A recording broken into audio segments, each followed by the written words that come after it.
Bonjour. Alors, Apex, c'est quoi? Apex, c'est le langage de programmation de Salesforce. Bah, attends une minute, pourquoi j'ai besoin d'un langage de programmation? J'ai fait plein de vidéos sur la partie administration. Avec le setup, on peut faire plein de choses. Oui, on peut faire plein de choses, mais on ne peut pas tout faire. Avec le langage de programmation Apex, tu peux aller vraiment très très loin. À quoi ça ressemble finalement?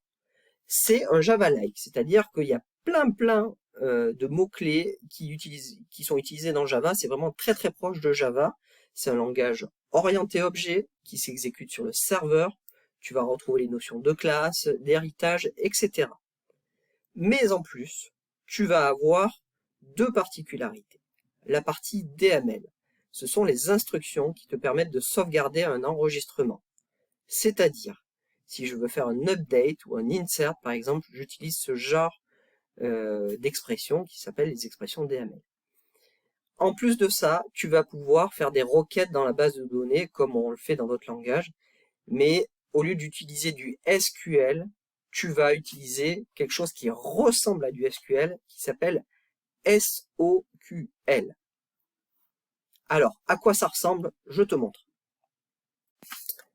Tu peux écrire du code Apex directement dans Salesforce.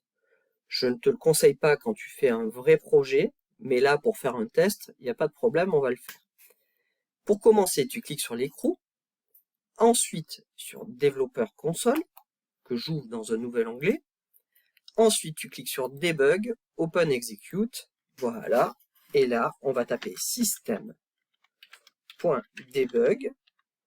Je vais mettre bonjour, une chaîne de caractères, pour afficher bonjour dans les logs.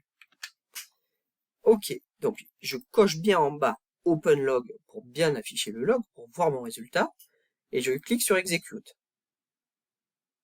Donc le log, il y a plein de choses qui sont affichées. Je vois ici déjà mon bonjour, mais si je veux faire simple, je clique ici sur Debug Only, juste pour voir mon debug. Et voilà, ça a marché.